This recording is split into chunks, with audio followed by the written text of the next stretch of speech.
जय श्री कृष्ण। प्रिय मित्र हो, आज हम बात करने वाले हैं मनुष्य के अहम मतलब अहंकार के बारे में। मित्र हो, इस परम पवित्र अध्याय को शुरू करने से पहले कमेंट में जय श्री राम ऐसा लिखकर चैनल को सब्सक्राइब कीजिए। जय श्री राम। संस्कृत में अहम शब्द का अर्थ होता है मैं। भाषा कोई भी हो, अहम का हर पर्याय अहंकार से भरा होता है। अहम का अणु जब जगत से जुड़ता है तब दुख उपजता है और जब आत्मा से जुड़ता है तब दिव्य होकर उमड़ता है। इसलिए अहम को जगत से मत जुड़ने दीजिए। सच तो यही है कि अहंकारी लोगों ने ही परमात्मा की परिकल्पना की है। हर आदमी चाहता है कि ऊपर वाला सिर्फ उसकी ही फिक्र करे। जरा सोचिए, क्या ईश्वर के पास अपना कोई कार्य नहीं है? इसलिए बेहतर तो यही है कि आप अपना कार्य करें और ईश्वर को अपना कार्य करने दें।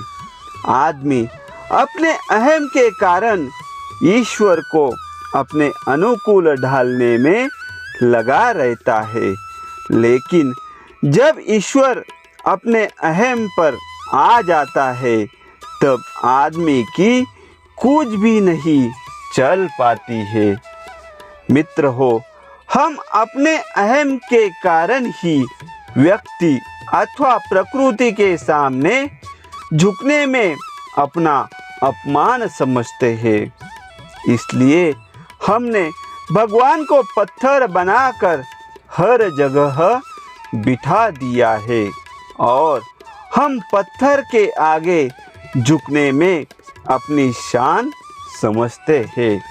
कारण स्पष्ट है, पत्थर के आगे झुकने में किसी के अहम को चोट नहीं पहुंचती है। पत्थर कोई प्रतिक्रिया नहीं करता।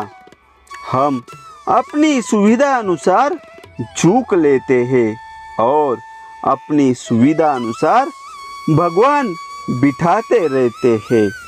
सबसे बड़ा आश्चर्य तो यही है कि हमने पत्थर को परमात्मा से भी बड़ा मान लिया है।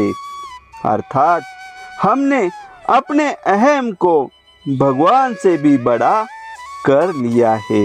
दुनिया की सबसे छोटी कविता है आय ह्वाय। यह भी अहम को चुनौती देती हुई ही सामने आई है। सच भी यही है कि आज तक आदमी ने अपने अहम के कारण ही पग पग पर चोट खाई है। देखा जाए तो आदमी ने केवल एक ही चीज का निर्माण किया है और वह है अहंकार। व्यक्ति द्वारा निर्मित अन्य वस्तुएं तो वस्तुतः अहंकार के ही सह उत्पाद है। अहम भारीपन एवं बेचैनी पैदा करता है।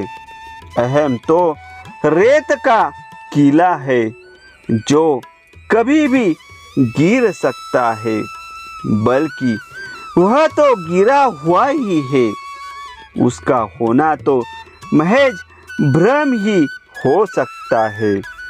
अहम का अंत सदा अहंकार में होता है और अहंकारी व्यक्ति गिरा हुआ ही होता है।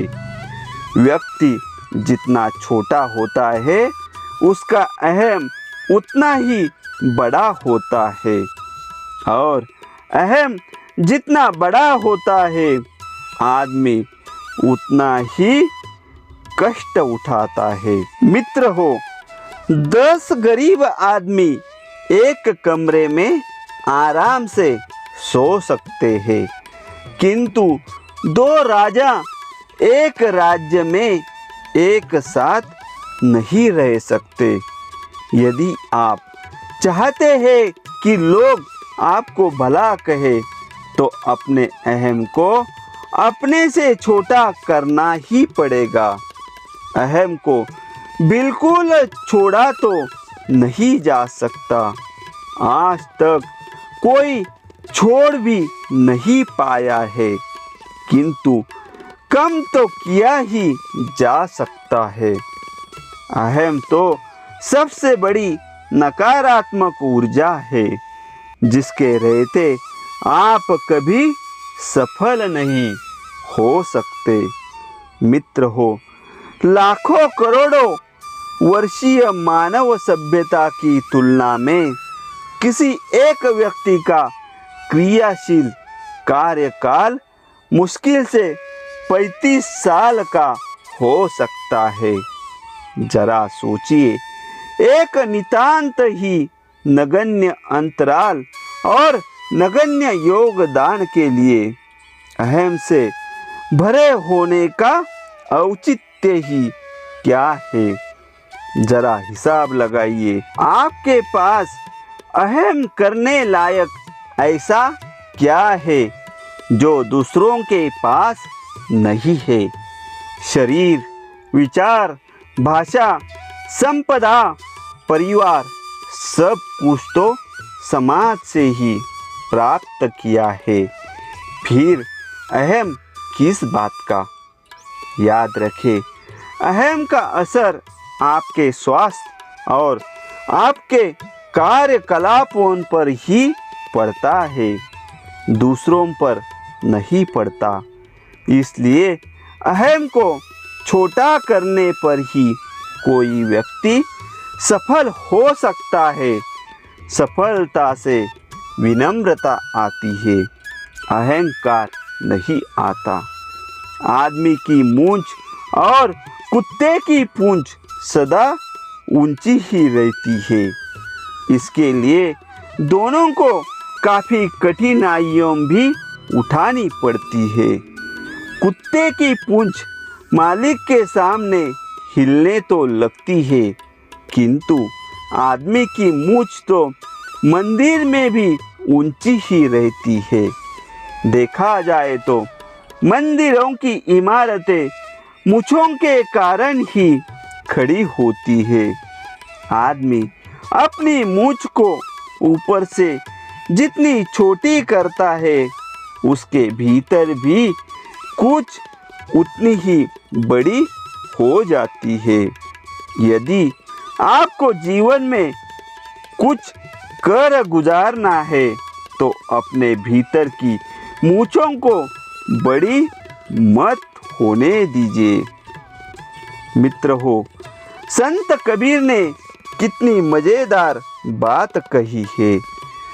प्रेम न बाड़ी उपजे, प्रेम न हाट बिकाए, राजा प्रजा जेई रुचे, शीश देई ले जाए।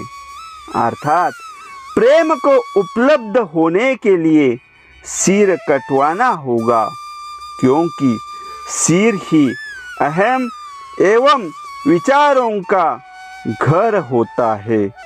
अपने सिर को अहम व विचारों से रिक्त करना होगा, तब ही आपके और प्रेम के बीच की बाधा हटेगी।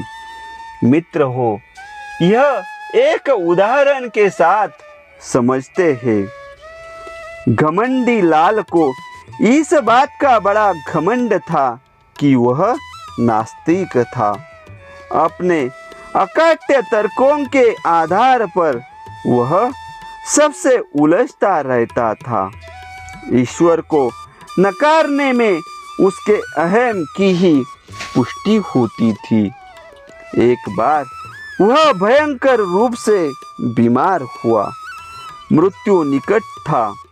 एक संत उसके पास आया और सुझाव रखा कि कम से कम अब तो ईश्वर का स्मरण कर लो। घमंडी लाल ने आंखें खोलते हुए हाथ जोड़कर बोला, परमात्मा का शुक्र है कि मैं नास्तिक हूँ। अर्थात नास्तिक से नास्तिक व्यक्ति भी ईश्वरीय सत्ता में विश्वास रखता है। अपने अहम के कारण भले ही वह कुछ भी कहता रहे, अर्थात अहम को नियंत्रित किए बगैर कोई भी जीवन की सफलता को उपलब्ध नहीं हो सकता। मित्र हो, जिंदगी में ऐसी ही मोटिवेशनल बातें सुनने के लिए चैनल को सब्सक्राइब कीजिए और कमेंट में लिखिए, जय श्री कृष्ण।